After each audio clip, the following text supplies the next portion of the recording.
गुरु गृह पढ़ना गए रघुराई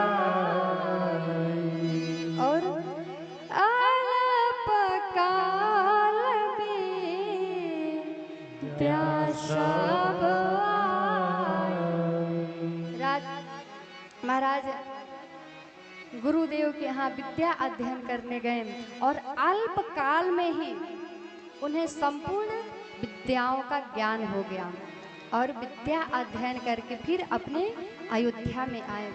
और अयोध्या में आकर के उनका नियम क्या चल रहा है, पूरे अयोध्या वासियों को ज्ञान दे रहे हैं। वो भी बोल करके नहीं, करके। जितना असर कहने से नहीं होता है उतना असर अगर आप करके दिखाएंगे तो होगा, है ना। तो रघुनाथ जी कह नहीं रहे हैं कि हमें क्या क्या करना चाहिए, तुम्हें क्या क्या करना चाहिए, नहीं, पहले तो स्वयं कर रहे हैं कि पहले देखो ऐसे होता है। तो क्या दे रहे हैं, ज्ञान कैसा दे रहे हैं। प्रातः काल उठी के रघुनाथ और मातु पिता गुरु नावहि माथा। प्रातः काल उठ करके माता पिता गुरुजनों को प्रणाम करते हैं।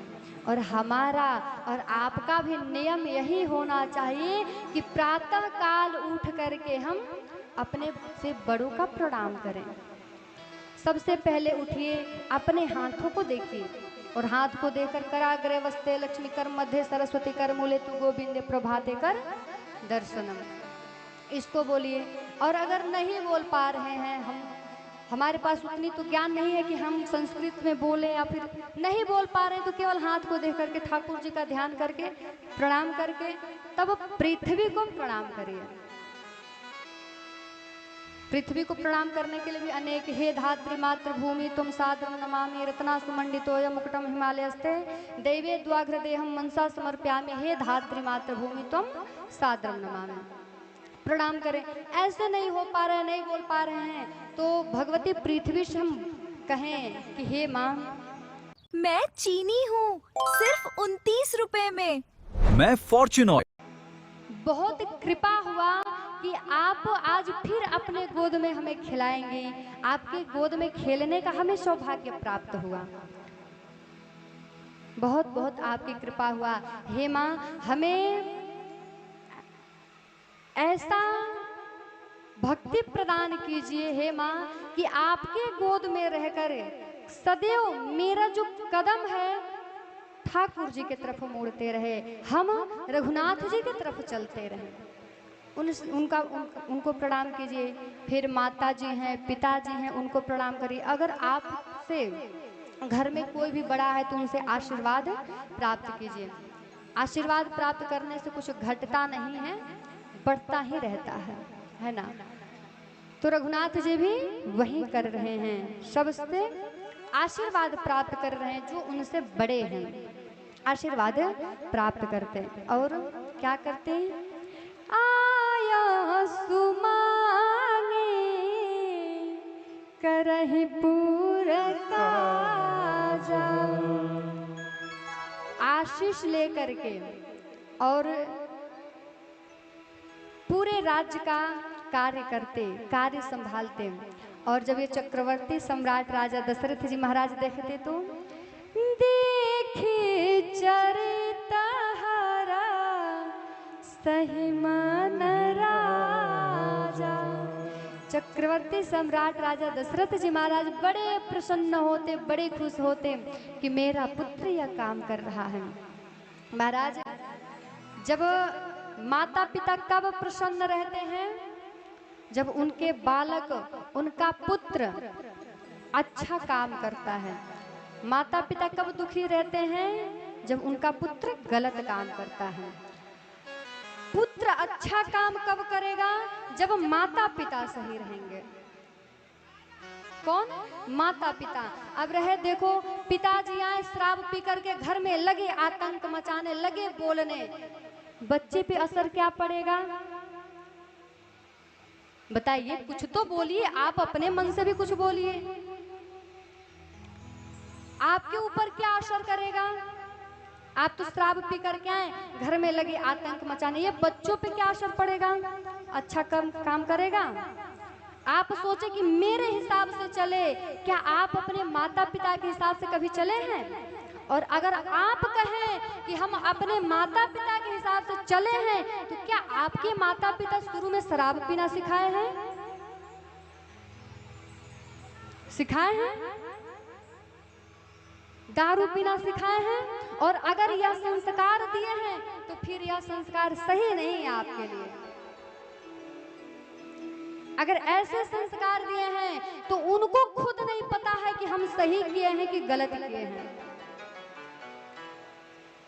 आकर के पत्नी पे अत्याचार करें। पत्नी का दर्जा पता है देवी से दिया जाता है। क्या आप देवी पे अत्याचार करेंगे? आप सुखी रहना चाहते हैं? स्त्री पे अत्याचार करें। आप अपने आप को मर्द मानते हैं, मैं मर्द हूं, मैं पुरुष हूं। कैसा पुरुषार्थ है आपका कि आप शराब पी करके आकर के और नारी पे अत्याचार कर रहे हैं? ये आपकी पुरुषार्थ है? या तो शर्म की बात है कि हम नारी पे अत्याचार कर रहे हैं। ये स्वयं के लज्जा की बात है। स्वयं आप जहर पी रहे हैं, स्वयं आप उस शराब को पी रहे हैं। और जब शराब जब आपके अंदर जा रहा है, आपके अंदर की भावना को निकाल रहे हैं, आपके अंदर को क्रोध को निकाल रहा है, तो आप पत्नी पे जाके निकाल रहे हैं। ये आपका पुरुषार्थ है? उससे अच्छा है इस शरीर को त्याग देना चाहिए। जहाँ पे आपको लगे कि मैं स्त्री पे अत्याचार कर रहा हूँ, उस समय अपने आप को त्याग देना चाहिए, अपने प्राणों को त्याग देना चाहिए, खुद पे शर्म करना चाहिए।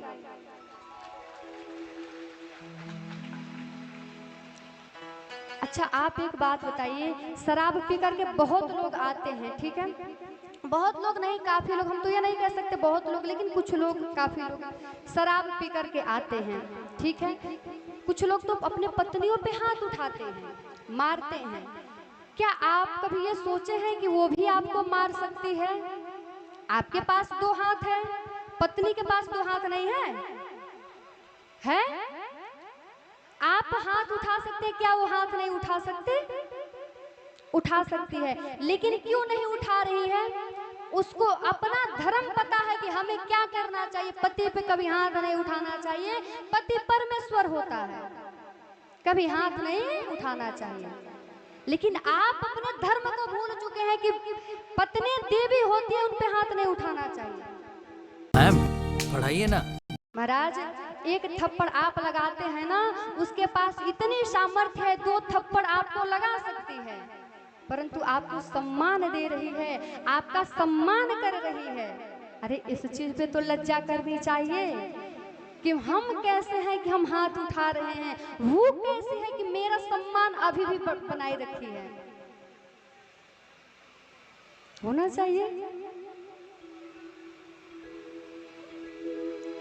कभी ये मत सोचिएगा कि मैं मजबूत हूं, मैं मार सकता हूं, वो भी मार सकती है। ब्रह्मा विष्णु महेश शक्तियों से ही चलते हैं। ब्रह्मा से भी बड़ी, विष्णु से भी बड़े और शिव से भी बड़ी शक्ति है। उनके वशीभूत होकर ब्रह्मा विष्णु महेश कार्य करते हैं। आप देवी भागवत, खैर आप लोग पास तो टाइम नहीं है शास्त्र पढ़ने का, है ना, तो देवी भागवत आप उठा करके जब पढ़ेंगे ना, तो आपको महात्मा में ये बताया जाता है कि शक्ति के वशीभूत है ब्रह्मा विष्णु महेश। आप बोले कि विष्णु सबसे बड़े हैं, उनसे भी बड़ी है शक्ति, जिससे वो अपने काम को कर रहे हैं। एक बार जब भगवती क्रोधित हुई थी, जब काली का रूप धारण की थी, तो महाराज उस समय भूत भवन भगवान भोलेनाथ के पास भी बहुत क्रोध था। क्या वो क्रोध से उनको नहीं रोक सकते थे? रोक सकते थे, उनसे युद्ध कर सकते थे, लड़ सकते थे, लेकिन जब ये क्रोध होकर के विनाश करने चली तो उनके पैरों के सामने लेट गए, जिससे उनके सीने पर भगवती का पैर पड़ा। उनको बोला है कि नहीं ये स्वामी है, तो अपने जिह्वा को निकाली, जो बड़ा जिह्वा निकला उनका। ये आप जानते हैं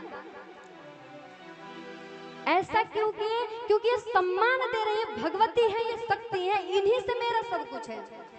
और ठहरे यहाँ के लोग और जगह के शराब पीने वाले लोग, वो तो अपने ही आप को सब कुछ मान रहे हैं, है ना। तो महाराज ज्यादा कुछ तो नहीं करेंगे, आप सम्मान करेंगे तो आपको सम्मान मिलेगा, घर पे सम्मान करेंगे तो घर भी सम्मान मिलेगा, बाहर भी सम्मान मिलेगा। और अगर घर पे अत्याचार कर रहे हैं तो घर वाले हैं ना, आपसे सामने से तो बात करेंगे लेकिन मन ही मन अंदर से वो टूट चुके होंगे आपसे। वो आपसे चाह रहे होंगे कि हम किस प्रकार से आपसे दूर हो जाएं, लेकिन उनका एक ही कमजोरी पड़ जाता है कि पुत्र हैं, पुत्रियां हैं, इनको लेकर हम जाएंगे कहाँ।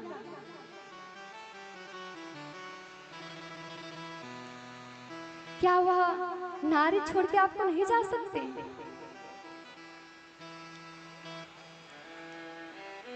जा सकती है परंतु नहीं जा रही, क्यों?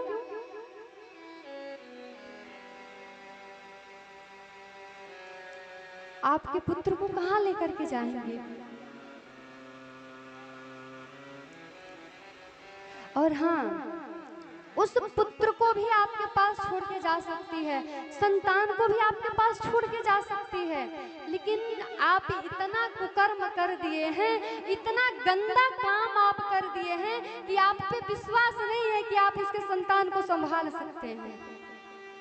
नहीं विश्वास है। खुद पे लज्जा करनी चाहिए। और नशा कोई अच्छा चीज नहीं है, नशा नाश कर देगी फिरोगे दाने दाने को, नशा नाश कर देगी फिरोगे दाने दाने को, कटोरा हाथ में होगा परंतु कोई न देगा खाने को। चारों तरफ घूमते रह जाओगे, चारों तरफ से लात खाओगे, ठोकरे खाओगे, कहीं खाने को नहीं मिलेगा। और पत्नी पर तो आप अत्याचार किए हैं। पत्नी तो वो होती है जो आपको गलत स्थान पे संभाले, लेकिन जब आप उसको ही मार करके कमजोर बना देंगे तो फिर वो खुद को नहीं संभाल पा रही, आपको कैसे संभालेगी?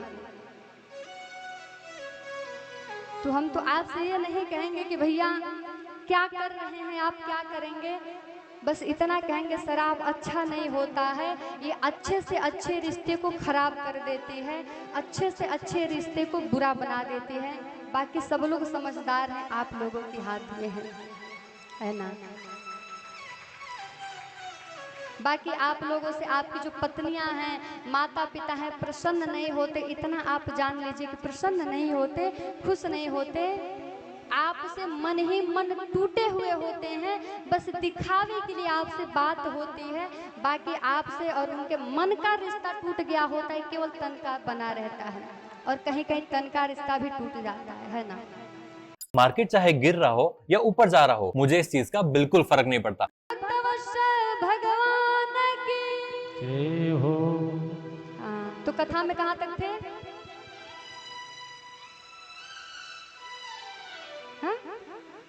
महाराज रघुनाथ जी शिक्षा दे रहे हैं, इनकी शिक्षा से हमें ये सीखना चाहिए कि क्या क्या होता है ना। महाराज हमारे 6 शास्त्र हैं। शास्त्र कितने हैं? 6। 18 पुराण हैं। पुराण कितने हैं? 18। 4 वेद हैं। वेद कितने हैं? 4 हैं। और इन सब में आपको बताया जाता है आपको मोक्ष कैसे मिलेगा, आप अपने जीवन को सही ढंग से जी कैसे सकते हैं, परंतु किसी के पास यह इतना समय नहीं है कि वो उस चीज को पढ़े। तो महाराज इधर रघुनाथ जी आशीष मांग करके